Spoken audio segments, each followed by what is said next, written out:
सूरत में लोन के बहाने ठगी करने वाले कॉल सेंटर का भंडाफोड़, साइबर क्राइम पुलिस ने एक ठग को पकड़ा। सूरत साइबर क्राइम पुलिस ने सूरत शहर में लोन दिलाने के बहाने भोले भाले लोगों को ठगने वाले एक गैंग का भंडाफोड़ किया है।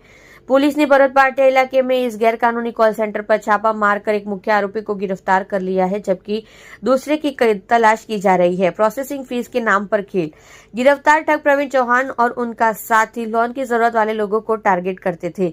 वे सस्ते और आसान लोन का लालच देकर लोगों को अपने भरोसे में लेते थे। एक बार आवेदक के फंस जाने पर वे प्रोसेसिंग फीस और दूसरे चार्ज के नाम पर हजारों रुपए ऐंठ लेते थे।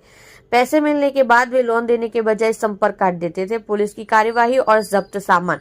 सूरत साइबर क्राइम पुलिस को मिली जानकारी के आधार पर भरत पाटिया इलाके में एक ऑपरेशन चलाया गया। पुलिस ने मुख्य आरोपी प्रवीण चौहान को गिरफ्तार कर लिया है। इस जुर्म में शामिल नमन चौहान नाम का एक और आदमी अभी फरार है। पुलिस ने उसे पकड़ने की कोशिश शुरू कर दी है।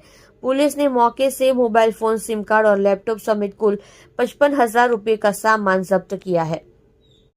સુરત શહેર સાયબર ક્રાઇમ સેલ દ્વારા ગઈકાલે એક પર્વત પાટિયા ખાતે એક રેડ કરવામાં આવી હતી, જેમાં એપિક ફાઇનાન્શિયલ સર્વિસ નામની એક ઓફિસ ચાલતી હતી, જેમાં અમે લોકોને બાતમી મળી હતી કે ત્યાં એ લોકો લોન મળી જશે 1 થી 2 દિવસમાં, એવી ખોટી લાલચ આપી લોનની પ્રોસેસિંગ ફી લઈ લેતા હતા કસ્ટમર્સ પાસેથી અને એમને લોનની પ્રોસેસિંગ નહીં કરતા હતા। એવી રીતે બાતમી મળતા અમે લોકો ત્યારે જ્યાં રેડ કરી તો ત્યાં એક સંચાલક અને એના સિવાય 6 ટેલિકોલર્સ ત્યાંથી મળી આવ્યા અને પૂછપરછ કરતા, તપાસ કરતા અને તમામ ડોક્યુમેન્ટ જોતા ખબર પડી કે એ લોકો 5 થી 5 લાખ રૂપિયા જેટલાની લોનની વિશ્વાસ આપતા હતા કે 1 થી 2 દિવસમાં ઝડપથી અમે લોકોએ પ્રોસેસ કરાવી દઈશું અને એવી વિશ્વાસ આપીને સામેવાળાથી 799 અને 999 રૂપીઝ લોન પ્રોસેસિંગ ફીના નામે લઈ લેતા હતા અને પછી એમની લોન નથી પ્રોસેસ કરાવતા હતા।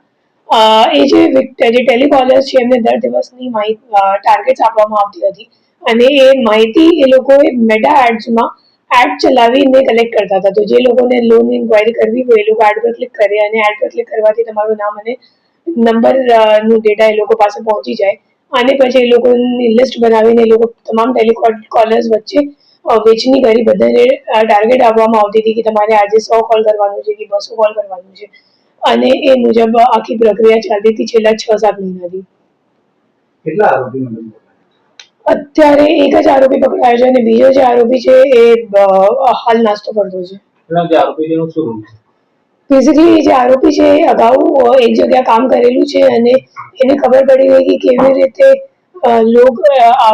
मतलब एक लोन एजेंट तरीके काम चालू છે હાલ માર્કેટમાં, તો એમને એમ લાગ્યું કે હું લોન એજન્ટ તરીકે કામ કરી લઉં અને 799 અને 999 જેટલી નાની રકમ માટે કોઈ સાયબર ક્રાઇમ કમ્પ્લેન્ટ કરવા વાળું નથી, એટલે પછી એમને એમ લાગ્યું કે હું ઓનલાઈન કસ્ટમર્સનો ડેટા માહિતી લઈને પછી એમને ચીટિંગ કરીને એમના પાસેથી આપણે લોન પ્રોસેસિંગ ફીના નામે પૈસા લઈ લઈશું। કેટલા પૈસા લીધા હતા?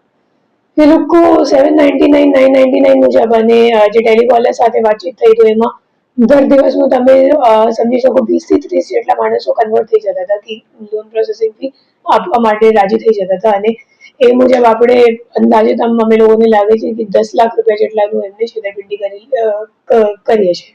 કેટલા સુધી લોકો સાથે લોનની છેતરપિંડી કરી ચૂક્યો છે?